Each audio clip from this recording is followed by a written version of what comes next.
Welcome to I'm Too Busy, an interview-based show hosted by a talented makeup artist, Christina Flach. Christina offers viewers a unique blend of personal stories, inspiring journeys, and practical beauty tips. Join the conversation as Christina features successful individuals from various industries who share their insights on health, wellness, makeup, and the keys to their success. So now, please welcome the host of I'm Too Busy, Christina Flach.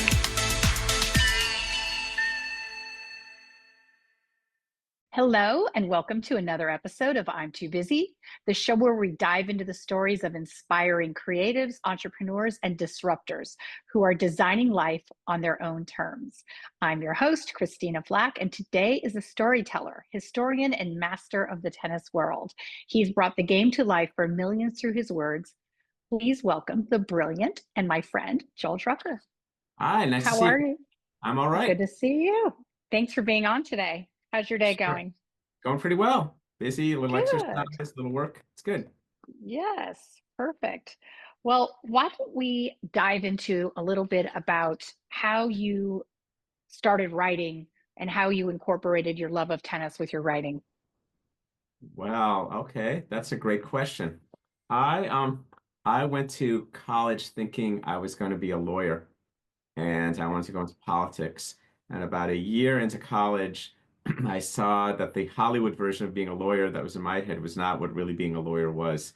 If you ever want to get scared straight, go look at the LSAT and you'll see what kind of mind it takes to be a lawyer.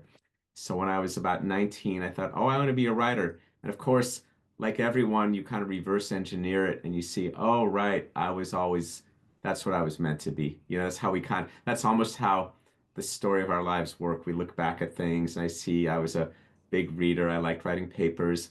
And I was very engaged in college as a history major in things like politics and significance of narratives and big ideas. And where I went to school, I went to University of California at Berkeley, and they had a program called Cal in the Capital in DC. They did an internship at. I learned about it my freshman year. I thought, I want to do that. I want to go to Washington, write about significant things. And I was all set to do that when I graduated in the spring of 1982. And then I had a chance to write about a tennis tournament, a local tournament at the Berkeley Tennis Club. And I covered this tournament and I suddenly saw, wow, I was sent on earth to write about tennis. I'd never covered a tournament before. I had other chances to write about tennis that same month. I mean, we're talking a month before I graduated. I had a rental arranged with people in DuPont Square in DC. Excuse me. All set to do that. And then I had a chance to either do this internship for free in DC or work for some money for a local tennis magazine in the San Francisco Bay Area. And so I took the money and that kind of helped me really. And then that was the same time I got to know I met the woman who I'd eventually marry. She was the art director of the magazine. I'd written a story that was set in Marin County that helped me connect with her. I met the person I ended up writing my first book about. All of the above. So wow. All these words, granted, when you're 22, 23 years old, no one calls you and says, oh, you're going to be the tennis writer for California. So then I spent 10 years doing other work in the world of public relations and marketing. And I did that. And I kept like a little pinky toe in tennis. I'd freelance. I'd take time out to go. I'd take vacation time from work to go to the US Open and cover tournaments. There was a WTA and an ATP tournament in the Bay Area at the time for many years that I was able to cover. So that kept my little pinky in tennis for about 10 years. And then starting when I was about 33, I started freelancing more and then more things came with tennis. So there you go.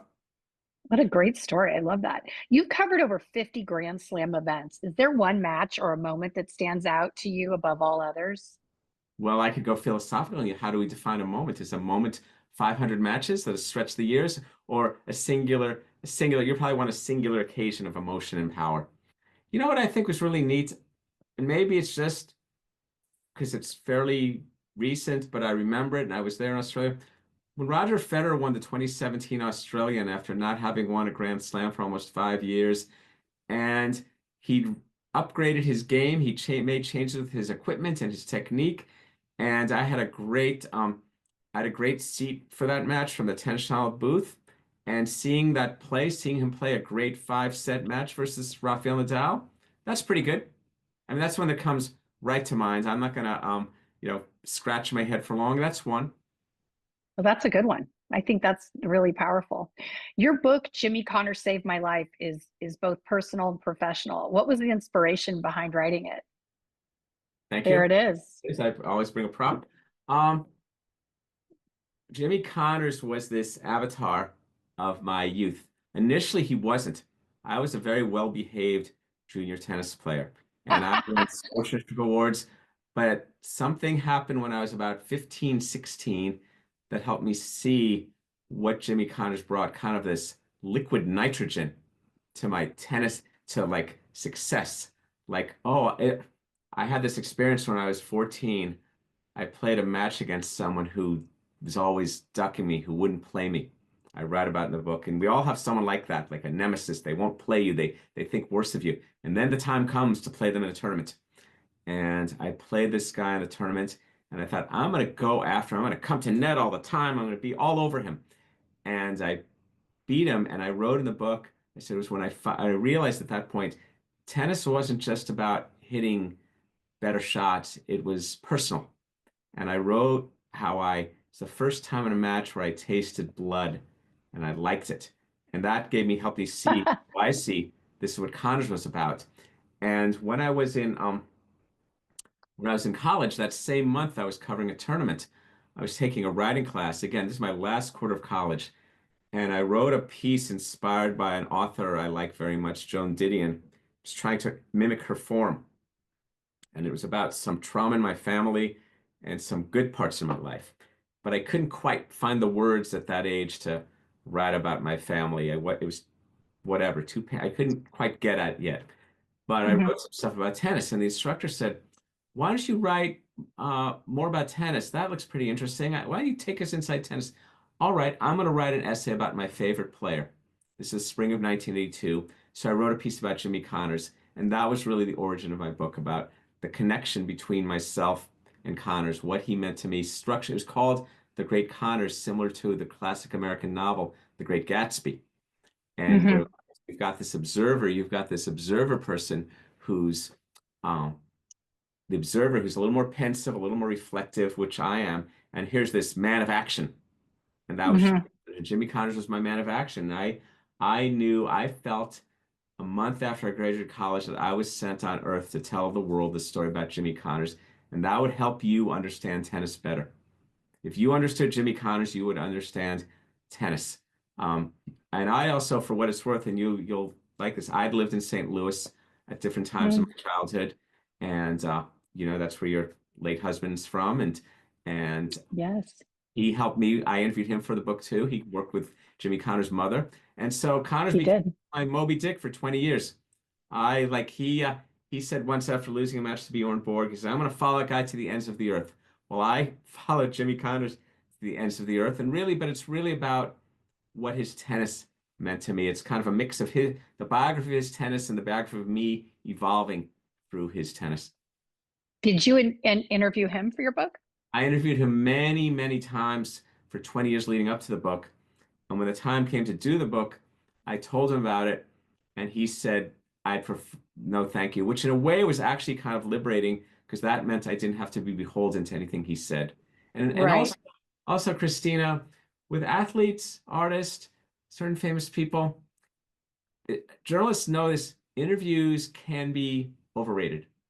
It's not, interviews, the real way to understand an artist or an athlete is through the work itself. So it was more important for me Mm. to understand what made him a great player. Did Bach ever give a soundbite? Does Mozart go on a talk show? I mean, so it's No. more Yeah, understanding that's so interesting, that perspective. I love work that. itself than just having him talk like like I'm up close and personal on some show. Sure, would I've liked to talk to him more? Yeah, but in a way I've found with people, and maybe you find this too, since you're conducting an interview show, you got to have a person who's really willing right away, as I think you and I are from conversations we've had, to dig right Mhm. into. Or if it's a famous person who's given all these what I call kind of pre-chewed iconic moments, stories they've Hmm. told 200 times. You feel like you almost have to say, okay, let's bake off the fat for 3 hours and now get down to it. By the fourth, Exactly. you're getting somewhere. Right. You want to meet the real person, not just what they're putting out there. Well, You've not the, written about, yeah, I'm sorry, what were you no, saying? not just the public self, not just the Right. IPO version. Right. I agree. Because that's what people want to know. They want the grit of it. Everyone knows those things that are out there. You've written about tennis legends, trained with icons like Pancho Segura, and played fantasy matches at Newcomb's camp. How has this particular angle shaped your work? It's a great question and really gets at something in my life and something in how I see the world. I think, there's this one part of me that's very much this observer, this pensive, reading, thoughtful, reflective. And then numerous times in my life have showed me you have to participate. And the visceral aspect of competing, playing matches, being on the court, having the chance to learn and play tennis in front of these legends. I mean, I'm a reasonable civilian of a tennis player. I mean, in other words, if whenever those people hit with me, they'll say, "Oh, not bad for a civilian," but I'm a civilian. I didn't play D1 college tennis or any of that, but the chance to engage my body in the physical act of playing. When I'm having to serve out a match with John Newcomb, three-time Wimbledon champ, watching me and 30 other people, how can that not inform my work? For example, I will never write that the player gagged. I will not do that. That's too cruel. I'd prefer to see it with some more nuance and something more polished than just say, oh, this guy gagged. And I think some people, I said this to a fellow writer once. I said, stop being a theater critic. Try playing a match sometime, and then you might see it a little differently. Doesn't mean you have to just always extend, and excuse it, because athletes do admit they choke, but you just see it differently because you get it in your body more and you understand the game. And maybe that's been my whole thing with tennis is that I write about a sport from a player's standpoint. How would I put it? None of my success in tennis in a weird way is a result of what I did as a player, the way Ken was or Jimmy Connors was or Mhm. Roger Federer, but none of it would have happened if I hadn't been a player because it grew from being a player. Even the internship I told you about, I thought, oh, yeah, maybe I do that after my sophomore year. Oh, no, I wanted to work at Tony Traber tennis camp because I wanted to work at that camp. And the camp went so well. Oh, I'll do it after my junior year of college. I'll do it one more time because I should do it twice. Oh, so you see, I was kind of like delaying the DC internship almost because I really liked the tennis itself. I was, feeding balls at a summer camp for kids, but I really liked being in the tennis that way. Interesting. What's it like balancing history and current reporting? And how do you bring the past alive while covering the present? I'll give you a vivid example of how you bring the past to life. You write a story about Nadal and you talk about his great topspin left-handed forehand, and you point out to people that he's following in the footsteps of people like Thomas Muster and Guillermo Vilas. That's a very basic, straightforward. The Hmm. balance is hard. That's a wonderful question. It's not for me, it's delightful because I'm carrying that stuff in me all the time. There's a great phrase from William Faulkner that says, it's all now you see. Yesterday began tomorrow, and tomorrow began 10,000 years ago. So I'm always carrying time in my head like a circle of time with a Interesting. dot. So when I'm seeing Federer, I'm seeing Laver and Rosewall. And so the trick is to make that stuff work organically from my heart and soul and how I see the game, not to have it be an imposed historical moment. And now Hmm. I bring you this didactic historical thing you need to understand about this guy as much as it's woven in how I work. I will say this though, sometimes there are stories that are due in 2 hours that call for an immediacy about a match that's just concluded, and we're in that match. And if there's something from the vault of my mind that strikes me or a tidbit that should just double check and research, fine. But mostly it's kind of very much what, for lack of a better term, a here and now experience. Other Hmm. times when I write a magazine article or certainly my books, that's a deeper reflection, and the reader demands that. The reader demands that kind of texture. Otherwise, you're not. Otherwise, how many times have you read a nonfiction book? It says, this book just seems like a long newspaper article. There's not a lot, Hmm. there's insight, but there's not a lot of depth. Okay, I got it. And so you want to create these layers. Interesting. As a writer, how do you keep your voice fresh in a sport that's constantly evolving yet rooted in tradition? I don't worry about that. It's kind of funny. I remember being in a press room once and something had happened and one of my colleagues said, "Well, I got to think about something to say that no one else is saying about this thing." And maybe that's related to your question. I don't worry about that. I don't cease worrying that I have something to say about the tennis because I'm so into it. It's so meaningful to me, even on I know it's going to sound pretentious, on a spiritual Hmm. basis. So I'm not worried that when I'm writing about it, that it's not going to, my voice will be my voice. And in some ways, if you try to affect a voice, that's almost forced. That's like trying to be interesting. So I just try Hmm. to be interested and dig in and see what the point of interest is, what I think the reader wants to know, maybe what I think having faith that things will surface that interest me and the connection between ideas. The underrated legwork of writing is reporting, is the hunting and the gathering, and gathering Hmm. from people and places and bring those to it, whether it is quotes, whether it's anecdotes, whether it's things. So it's kind of like drawing on these things I've come to know. What does your creative process look like when you're crafting a piece or working on a book? A piece, both at let's see here. I have I have I have note cards, Hmm. I have notepads, I have computer documents, and they all come in and sometimes let's say I'm doing I did a story on a woman, Kim Adenizio. She's a renowned poet, and I wrote about her mother, Pauline Betts, who won Wimbledon. So that's a twin profile. That's a story that requires more structure than like a story about a match. I've got to just kind of like have faith and just start thinking and writing concurrently. No time for outline. We just got to kind of dive in and think about what happened. And even while I'm writing, while the match is happening, I'm writing about it. But a piece like that, like a magazine piece or a book, begins, I throw out themes and things that interest me.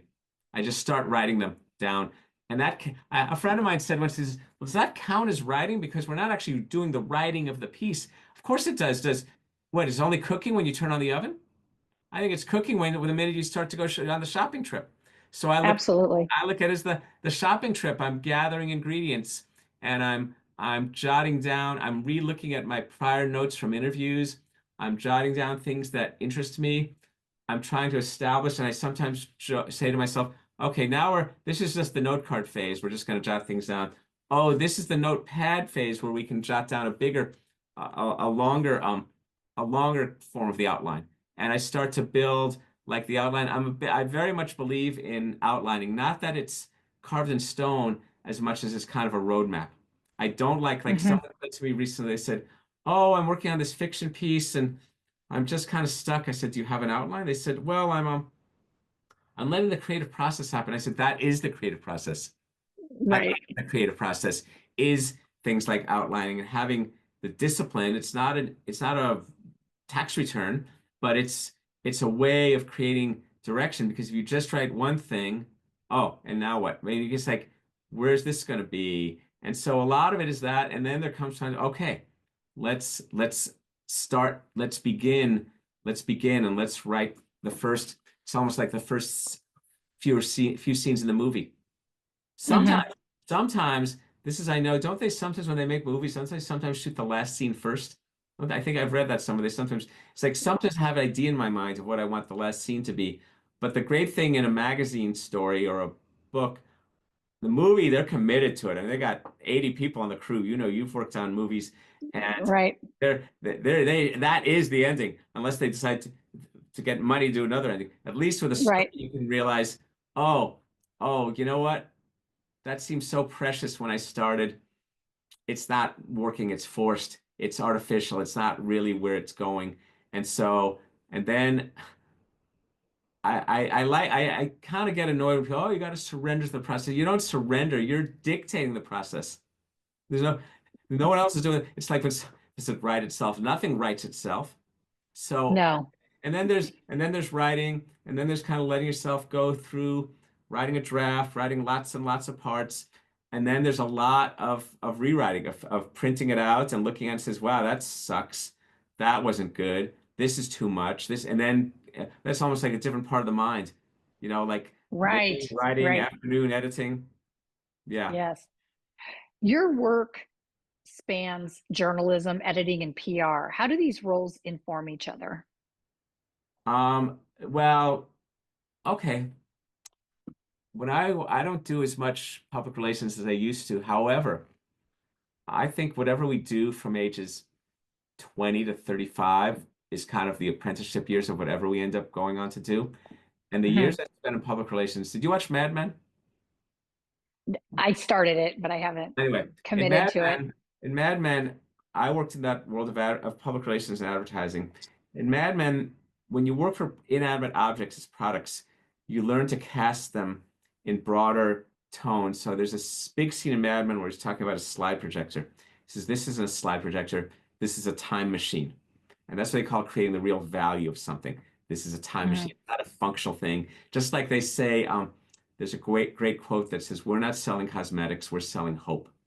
And so there's this kind of metaphorization of what something is. And I realized how that shaped me. Those years of doing that in PR for like cheese and wine and software and gasoline helped me see that a lot of my tennis stories are not it's more than you think it is. It's like that's been my whole point with tennis since even before I worked in PR. The thing that drew me to Jimmy Connors and writing about my favorite tennis player was I need you to understand my favorite sport more than you think you do. I chose tennis because it's a misunderstood sport. People Why don't, do you say that? they Why think, do you think it's misunderstood? people think this sport, no, I have this for you. I have a problem.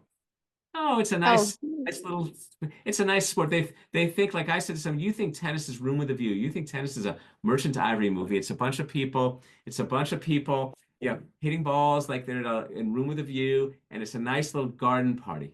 Like they say a step up from croquet. Like it's tennis. And my point is, no, it's not. It's Goodfellas. It's a Martin Scorsese movie, and that's why I was yeah. Connors because we're of some of the same generation of people. Oh, tennis. It's a game. It's like a parlor game.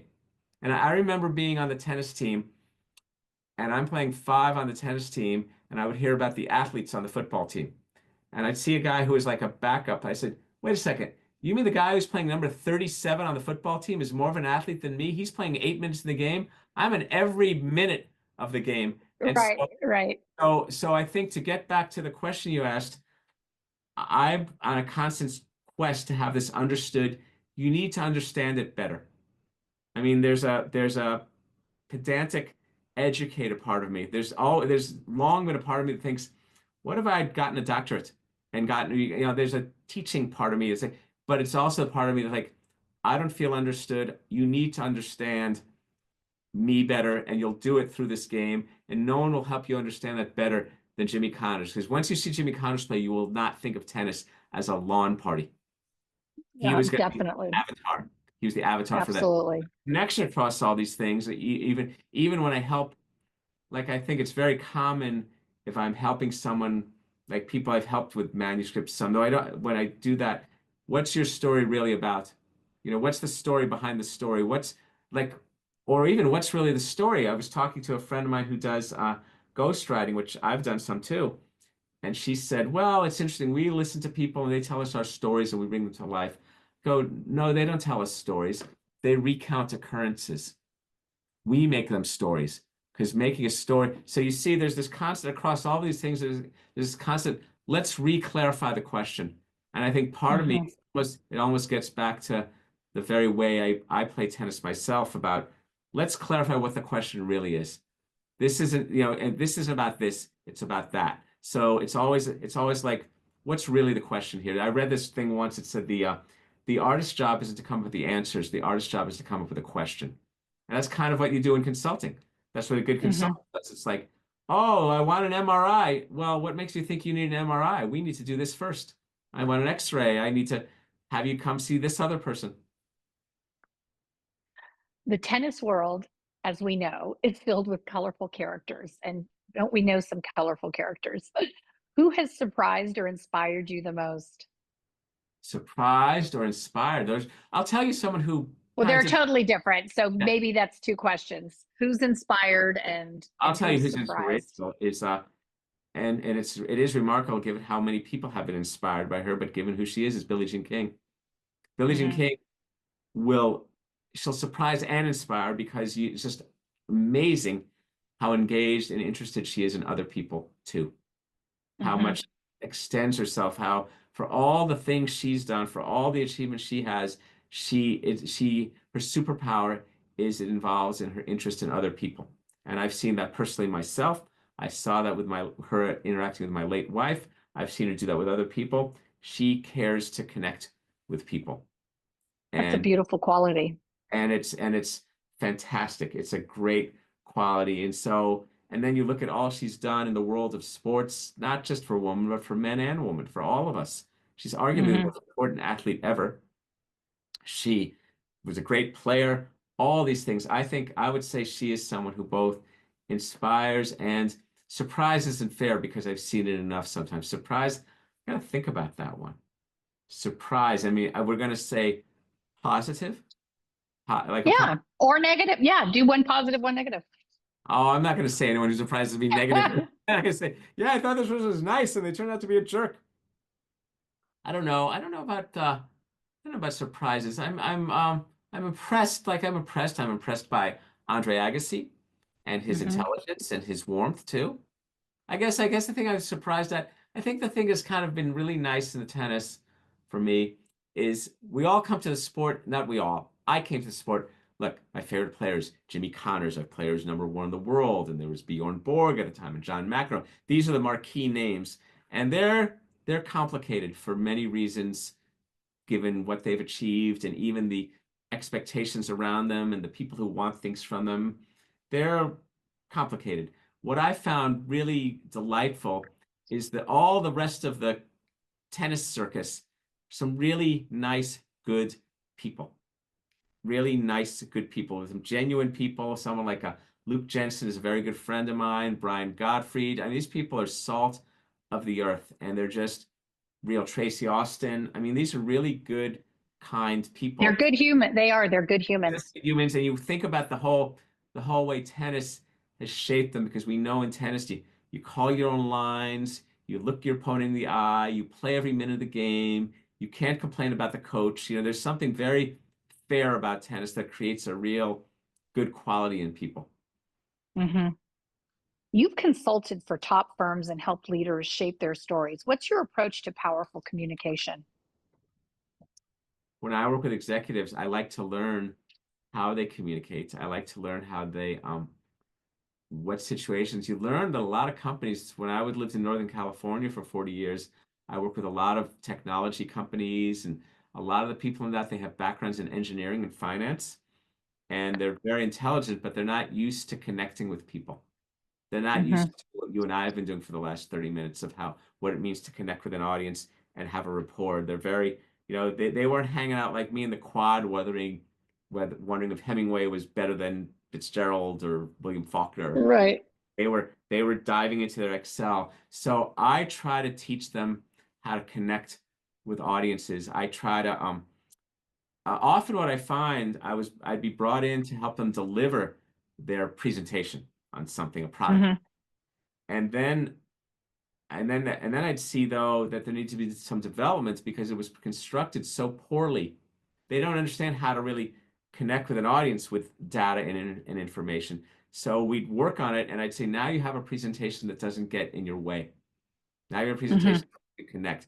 Because sometimes they do things like, I remember working with a company, they they intentionally set up the slide projector at the slides at the front of the room, and the person gave the presentation from the back.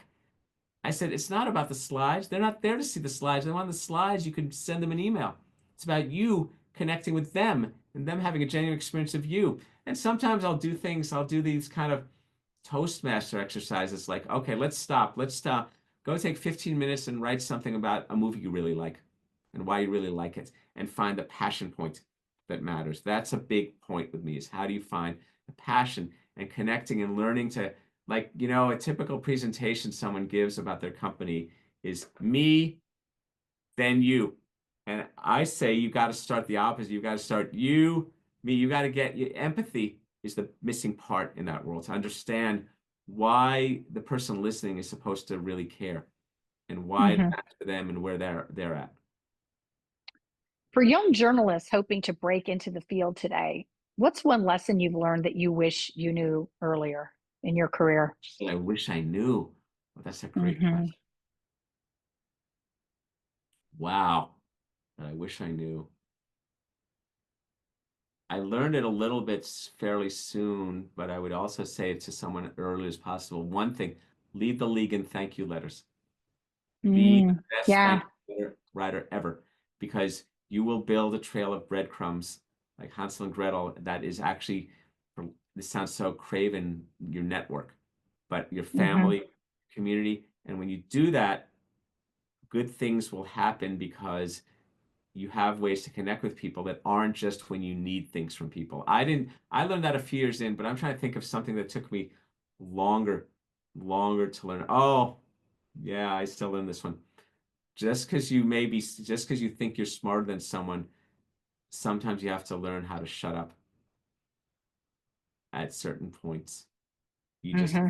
and be patient that you'll have your time to like I know this. Okay, here's something. Like I learned years ago, there'd be like an email to several people and it would involve something that I was involved with. And I would often feel the need, I got to respond right away. I got to make sure I'm chiming in, I'm weighing in on this. People got to know what I think. And then I've come to think not to be passive aggressive. You know what? Other people are involved in this.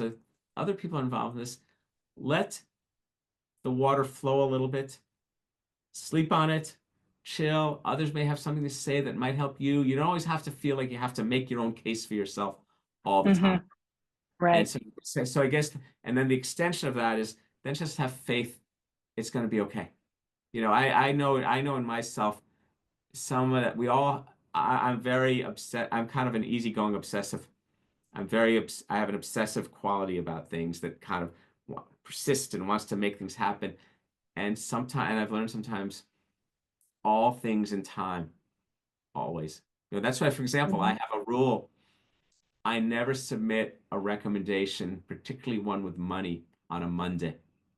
No one is going to give me a good decision on a Monday. No one wants to say, so you can only get a bad decision on Monday. And a lot of people, I'm lucky, and maybe you and I are lucky. We live in our passion. We have this carousel around work and play. It's Sunday, Monday, work, whatever. But for a lot of people, there's a major break between Sunday and Monday. And Monday at 10 a.m. is not when they want to hear about have someone asking them, "Hey, give me money." That's So true. these So I call it the Monday rule. Unless I'm in the middle of a project with someone, like I think you and I, when we were arranging scheduling this, your assistant said, "Well, contact me," and we're kind of in midstream. That's okay. Hmm. Hmm. Yeah. Tennis is about much more than sport. It's culture, it's personality, legacy. What do you hope your body of work contributes to the sports story? I hope when people meet my work, my objective often is, "Wow, I never thought about it that way before." So I hope Hmm. them see in anything I write that they see it a little differently, and a little deeper. That there's something I a like that. little that they hadn't thought. Yeah, and that goes way back to the thing with Jimmy Connors. I hadn't thought of it. I hadn't thought about it that way before. Like it's almost like I ask a different, I ask different questions. I think about this stuff differently. You know, only 19 hours a day, but I try. Tennis is a very mental sport. Do you see parallels between the mindset of elite players and your own approach to storytelling? I'd like to because I so love tennis. So I'd like to think when I used to wear wristbands to finals in college and and think of think of stories as like a match. Like I'll say to a friend sometimes, when I'm working on a piece, particularly like a feature piece. When it's a news piece that's happening right away, it's like, here's the match. And again, that's like a little more like the short order cook. But the longer piece, like the profile, I'll say different. I think I've cracked it. It's kind of like an opponent. It's like, I think I broke serve. I'm up 4-2 now. Hmm. So I use Yeah, those yeah, yeah. all the time. Like, I got that break. I'm in it now. Good. It's like the football game with the first contact. So I'd like to think that the tennis has informed how I go about doing it, because riding and tennis are very similar. They're very individual things. You only eat what you kill. You only That's true. So I gotta make the thing happen and get it going. I mean, there's an opponent as such, but it's kind of, I think, the discipline part, the self-starting part, the small steps part. Like, I watch Jimmy Connors practice and play so much that when I write things, I have that picture of how he used to start off his his practices. He took these little steps, little steps Yep. here and there, and you just get it going. And also, I think when you watch those great athletes, you see that they have faith. They know that's part of their warm up, and they know that's part of their discipline that's getting them into the mode, and eventually they're going to be like, in fifth gear. How do you handle writer's block or burnout, especially with the pressure of deadlines and expectations? I have a great quote that I've used for years. I don't believe in writer's block. I believe in credit card statements. So I can't. I mean, I can't. I mean, I'm not a hack, and I try not to just churn stuff out. But there's nothing like bills to give you a certain type of urgency, Motivation. motivation. Yes, So urgency. Yes. I think writer's block is for people who can think they can afford it. So that I don't worry about. Burnout, though, which is a little more macro. I've had I get versions of that sometimes where I feel, not that I can't write, not that I, just a little bit feeling like tired, like that's a little bit more. And maybe, and so, and there's certain times of day where I know I'm not in the place to write. So I'm a very early morning person. So I try to get stuff going. I try to keep my stuff ahead of it enough. I liken my work to running an airport. My stories, they're all like jets. I got some in the hangar, I got some at the gates, I got some in the air, and sometimes I decide, though, okay, we are landing this one today. We're not flying anymore.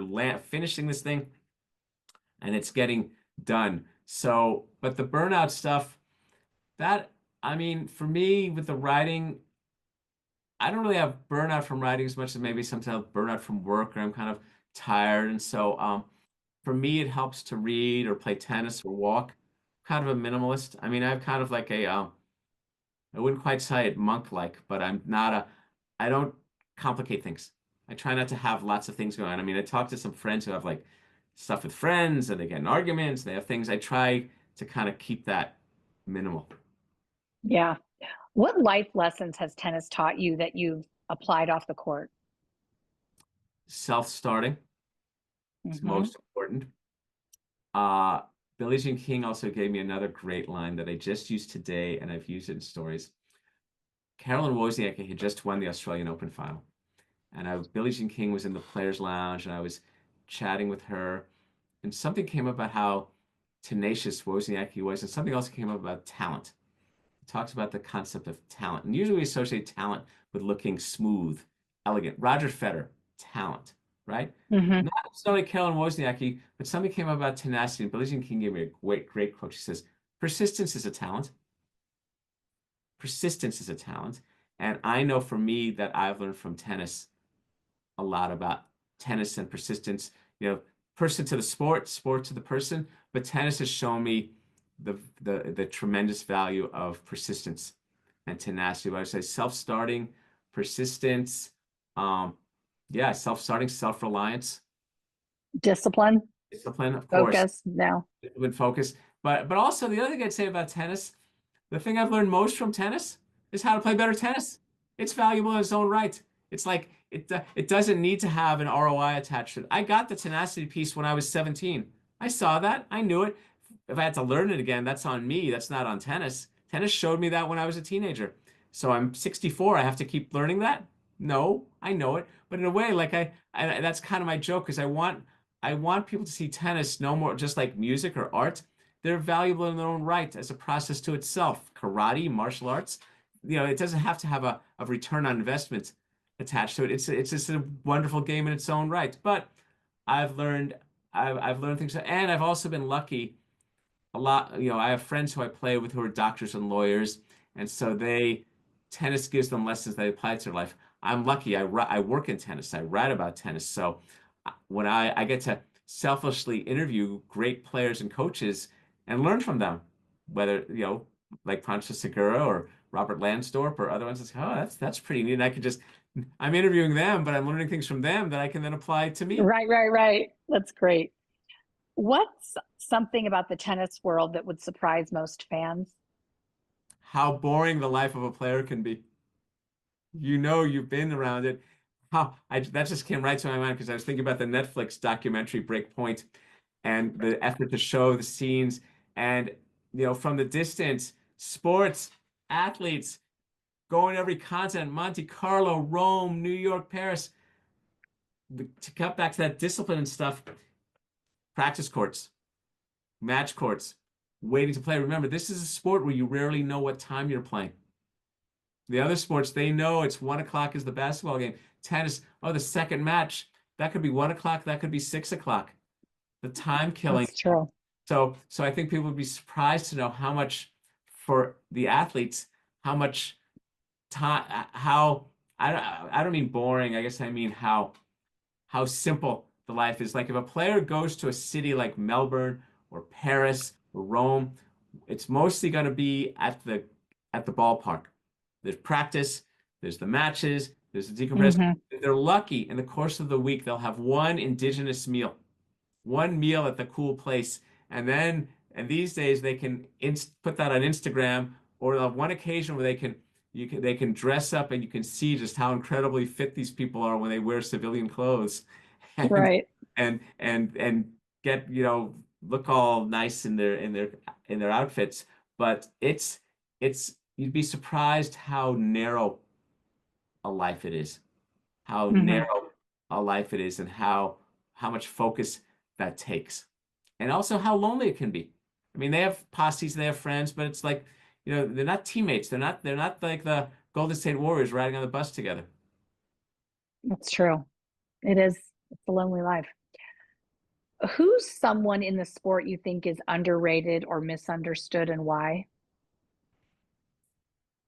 Let's think about that. Who needs to be better understood?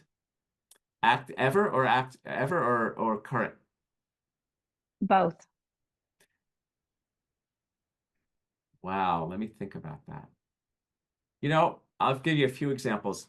I wrote a story about Chrissy Evert, and the tendency has always been that, yeah, Martina was the great Martina her had the great rivalry, and Martina had to do what was the versatile player, and Chris Evert did it with her head because she wasn't as athletic. I wrote a story about a few years ago. It says Chris Evert and her underrated athleticism, balance, movement, hand-eye coordination, sustainability, longevity.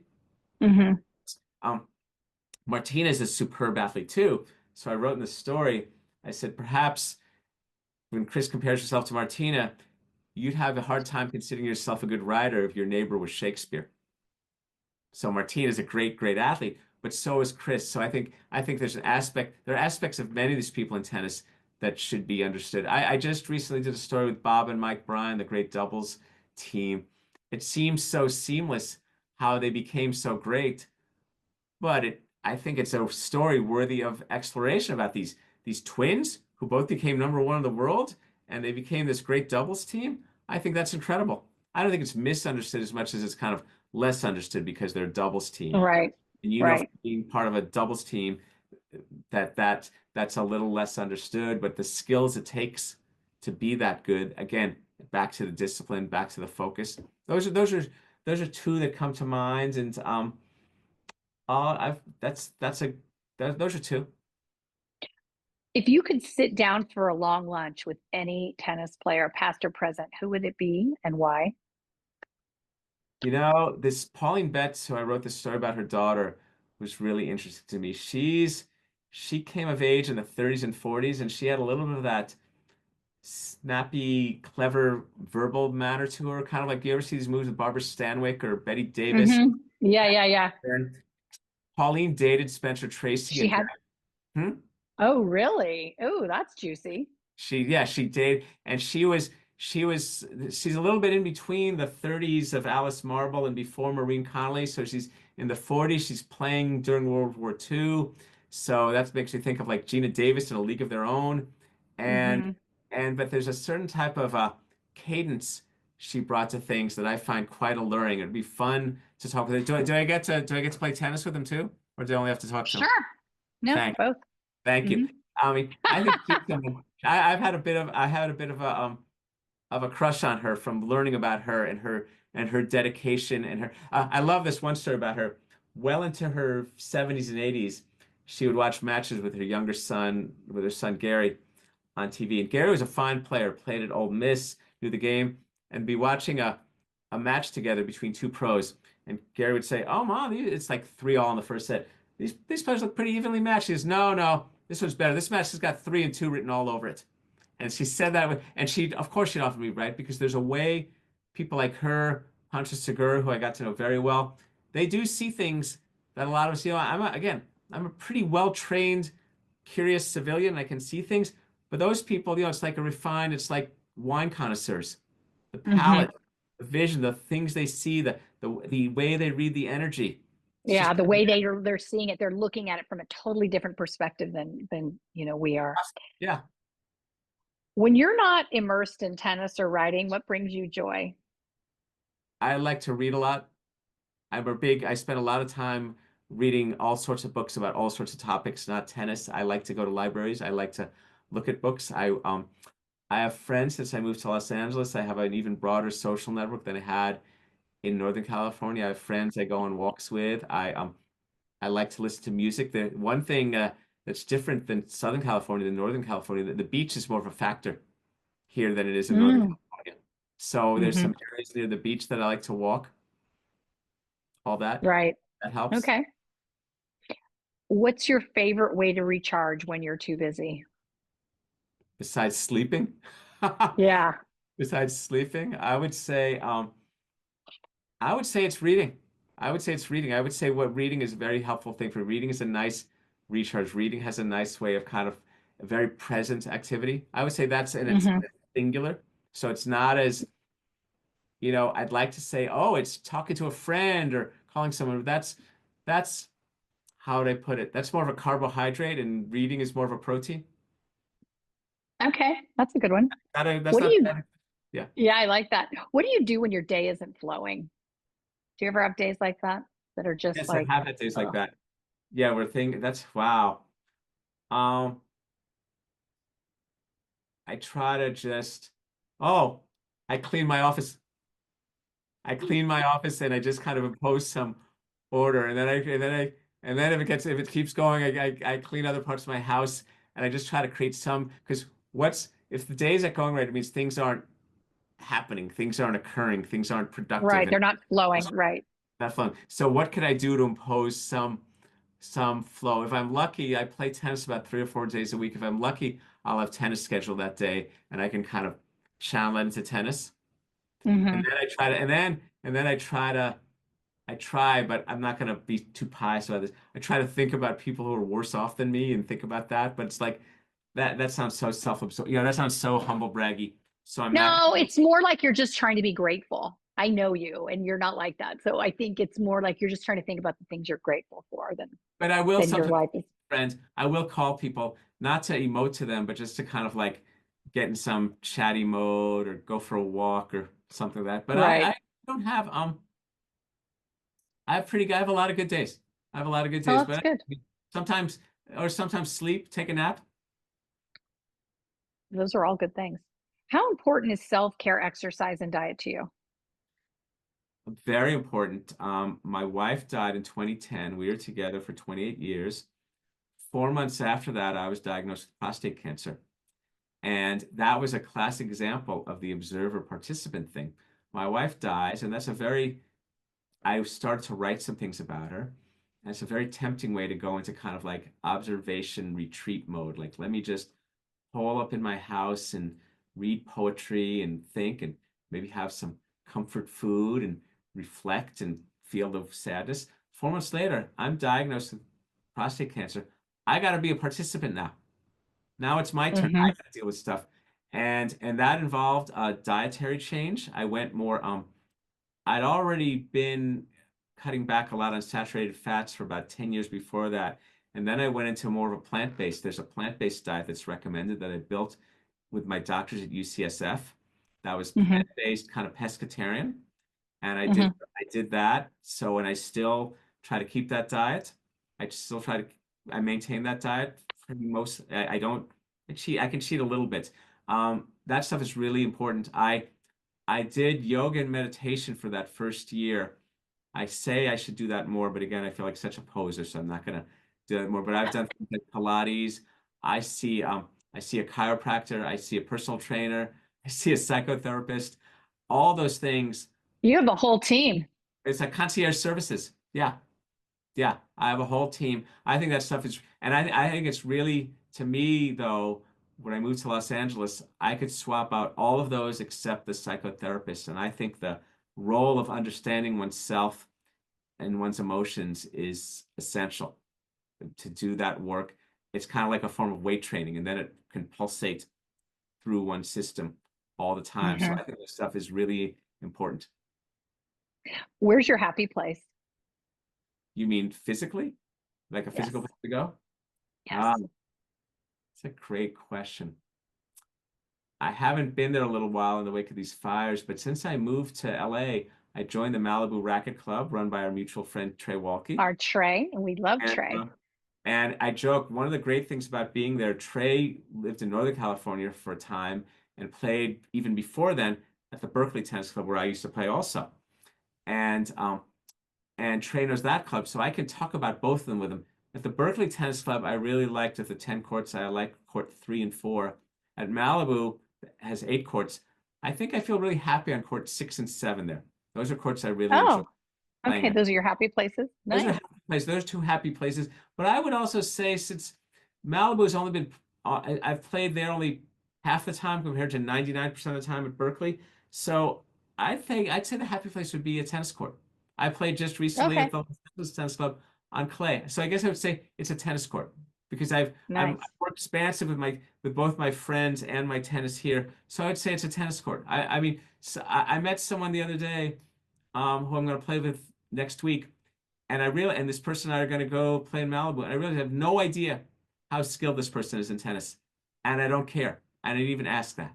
It doesn't matter. I just like, yeah, being on a court, whatever the present moment calls for. Have you been to that court? Do you remember Tony Graham? Or on Um, the court, yes, the Goldstein you court. know what? The Goldstein, Jimmy Goldstein. Have you played on that court? I've written about that court, but I've never played on that court. That's a neat court with a neat view. That would be fun to do sometime. Have you played there? Have you been there? I have played there. My husband Oh, played wow. there, and so yeah, I hit some balls there with him and Tony, and it was fun. Tony Graham took me on a tour. The late Yes, great Graham, a neat the person. late. He showed me that Yes, very neat Jimmy. yeah, Yeah, but I think to me also, whether it's a court like that that's up in the hills of Los Angeles, and iconic with a view that's like cantilevered out on a cliff, and it's got no wall, like no. to It's me, I'll tell you remarkable. a story though. Recently, there's a forecourt, the place where I played, the guy who I tasted the blood, Barrington Park. There's a forecourt park within walking distance of where I'm sitting in Brentwood, where I grew up, and that's the ancestral court. And every player has the ancestral court, the one where it starts. And you feel, and I Yes, played something. I played a colleague there a few weeks ago, and we'd never played before. And I realized that's my thing about carrying the past and the present all at once. So I played him on the same court where I played that match where I tasted blood in 1974. And so to me, I guess I would say the happy place would be a tennis court. And sure, and a court with a neat view of LA, that's neat, but a public park, fine too. It's like, because I'm carrying it all with me. I'm right, carrying all this tennis with me wherever I am, whoever it is. right, right. Where's your favorite tennis court? And it could be a tournament, like a pro event. Well, okay, my favorite tennis court, even though I'll never play on it, was center court Wimbledon. Right. It's That's iconic. I had an ex I but I and I had Wimbledon. I did started doing something a number of years ago. I don't do it all the time, but I do it frequently. My work in television over for Tennis Channel involved getting to the All England Club fairly early, 7:38 in the morning, and I would put my stuff in the studio where we worked. It's right next to the my desk is often right next to the makeup person in the studio, and I park my stuff there. I would go to center court at Wimbledon. No one's on it, and I'd sit by myself and listen to a song. I did that the summer my wife got very sick and ended up dying. I would just sit in center court. It's kind of a meditative moment and take in center court. And that's the court, that's the most favorite court in all of tennis. And you take in all the kind of ghosts and legends and people and stories Right. that have occurred there and just kind of take it in. And it's I'm so lucky to live and work in my passion. My friends who don't always understand that. And one of them said to me, well, you're in Wimbledon doing all that work. Do you take some time off and go to a show in London? I go, why? I was at Wimbledon. There's a You take off a time when you're going to Mecca. I'm there. Why? I'm happy walking around Wimbledon. It's 8:30 in the morning. Let me stroll around and look at those beautiful grass courts. That's why, by the way, you're in my office. My decorator built this wall for me with the green color of a tennis court. So I love that. yeah, she knew that about the tennis. So I would say center court Wimbledon is probably my Yeah. favorite. Though again, I'll never play on that court. They don't let people play on it except during the championships. They do a little break-in, and then you got to be pretty good to play at center court at Wimbledon. Right, right. Do you have a favorite quote or motto and/or motto? I know you Uh, mentioned one earlier, but is there another one that's particularly these just some of them comes to the top of my head. inspiring? So I don't know if it's the one, but one thing I'd like to say is this has to work hard, play soft, not play hard, because it's like, why play hard? You should enjoy yourself. But wow, I have to. That requires a little reflection to think about those things. About the one I think that one I said earlier about persistence is a talent. Right. Yeah, I that's a think good that's one. one. Another one that I like because I'm a smartass that says I'm never more serious than when I'm telling a joke. That's good. Who are your favorite players, dead or alive? Besides Jimmy Connors, obviously. John Newcomb, I've gotten to know Hmm. from this tennis fantasy camp I go to at his ranch. John Newcomb, I like Ken Rosewall. The Australians, Rod Laver, it's going to be tough for you to go wrong with me. The Australians, they kind of set the tone in tennis. They're to tennis what the French are to winemaking. They create the culture. But those are some Billie Jean King, Martina Navratilova, Monica Seles.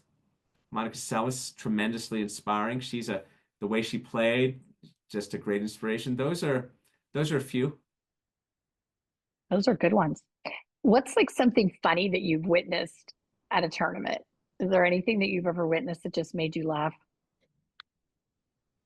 that I've wit that I've witnessed or experienced, or can I, if it's Yeah, okay? either.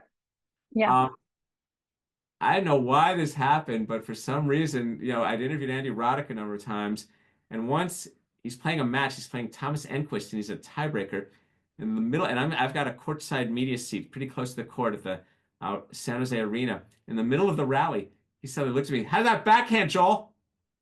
It's like, what is this guy talking about What? in the middle of a point? That was pretty funny. That is pretty. What Like, was what's on his mind that popped into his head that he felt like he had to share? That's so funny. What would people be shocked to know about you? shocked? In let's see, what would they be shocked to know? I'm a very I try to think in conversation. I'm a very pleasant, affable person and easy to get along with. And while I don't trash talk or cheat, you really don't want to compete against me because I'm an Oh, annoying. I won't use profanity on your show, but oh, you can. I don't care. I'm an annoying fuck. I mean, and people, no, you're not going to have. I'm working in TV, and there's this young person we're working with, and he's in his 30s, and you can tell if you talk to people a little, if he's played some reasonable tennis. He didn't play pro tennis, but he's played some good tennis. And he's about 15, 20 years younger than me at the time. And he goes, "Joel, I'm going to play you your old school game, and I'm gonna kick your butt. And one of the commentators who'd been on the court with me and played Wimbledon and others instantly says, even if you do, you're not gonna have any fun. Even if you do, you're not gonna have any fun. So it's as if I see the connective tissue about it. I try to write in a way that connects with people and is smooth and has a, I wouldn't say comfortable. It's like I want you to read when you read my stuff to feel like you're in good hands and it goes in a nice way. But when it comes to tennis, like I have another friend, he has all these in between point rituals, and and one of them he has is get a song in your head like Van Morrison. Van Morrison, like smooth, melodic, and this friend of mine is very smooth. I said, "You like Van Morrison?" I said, "I like Jim Morrison because when I play, no one here gets out alive." And so I think maybe the shocking thing would be to know, wow, you're like not. It is distinctly. It is not. I'm not here to make you comfortable. I'm here to. I honor you by trying to kick your ass or death by paper cut you because my game. I'm not. My game isn't based on. My game is more like a West Coast offense or more like a kind of like a death by paper cut. Like you feel waterboarded. So it's just kind of like, Yeah. yeah, yeah. Like when we had a new member join my club and I played him and one of my fellow members said, "Do you play him?" I said, "Yeah." He says, "Oh, so he got the JD experience." I could hear Trey saying that. Trey has talked about the waterboarding Trey, and I know it's like a friend of mine calls it cumulative annoyance. Like my game will, yeah, it's like this vague. There's a scene I could send it to you sometime. There's an Alfred Hitchcock movie scene that's kind of like from The Birds. That's kind of like my game. It's like this sort of like you just a vaguely annoyed. It's not. It should be so. It should be so obvious. Like I have a friend. I said about her. I said your game is a fatal heart attack. Boom, you're dead. My game is like complications. Oh my gosh. What have I not asked you today that you would like people to know about you? You're a good questioner. You ask good questions. Wow. Oh, What thank you you. asked me that I want you to have known more about me. Let's see here. There's stuff about. Okay. I guess okay. Well, I'll just say it. I would describe my life, and you could have asked that you did kind of this. I would describe my life as charmed aspects of my life. I've had a chance to make a living in a passion, and I help make that happen. But there's luck too, and good things happen at random moments. But it also happens because I'm aware. I've had tragedies in my life. I've lost my father died when I was 32. My wife died when I was 50. I had an older brother with a mental illness who got very sick when I was 16, and he died when I was 65. My mother lived a good long life. She died at 94. So I've written books. I've written 4 death certificates. And so my awareness of life being charmed is because I'm aware that it has its tragic aspects. So that's it. I don't know what the question to that would be, but so it's like we're playing Jeopardy here. But I think Right. I would want people to understand that I've been very fortunate and have this charm life, but there's a lot of tragic dimensions to it that help give the charm to it. Yeah. Yeah, I can totally relate to that. I know you Joel, can. thank you. Thank you. Thank you so much for showing us that the game of tennis is as much about the stories as it is about the scores. Your work has chronicled the sport's past, shaped its present, and will no doubt inspire its future. To my viewers, if you're a fan of tennis or storytelling, please check out Joel's work. He's amazing. And until next time, keep learning, keep playing, and keep telling great stories. I'm Christina Flach, and I'm too busy. I'll see you next week. Thank you very much. This has been I'm Too Busy with host Christina Flach. Tune in each week as Christina approaches the concept of success holistically, recognizing that achievement is not solely measured by financial triumphs, but also by maintaining a healthy work-life balance and focusing on self-care. Wednesdays, 7 p.m. Eastern on the Bold Brave TV network, powered by B2 Studios.